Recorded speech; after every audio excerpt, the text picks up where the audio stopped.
Hey, amigo, amiga, today's advice. Kapag magkipagkaibigan kayo, mga amigo, amiga, piliin yung hindi hudas sa inyo. Kasi akala nyo, okay lang yung mga nakasama mo, naging kaibigan mo. Malalaman mo talaga kung sino yung totoong kaibigan.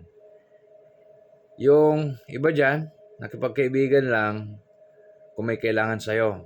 Pero kung wala nang kailangan, hindi ka na nila kilala. So, be wise and be careful sa mga taong gagamitin ka lang kung may kailangan. Pero pagtapos na ang kailangan nila sa'yo, baliwala ka na sa kanila, hindi ka na kilala. At huhudasin ka na. Kaya hindi lahat ng ahas ay nasa gubat.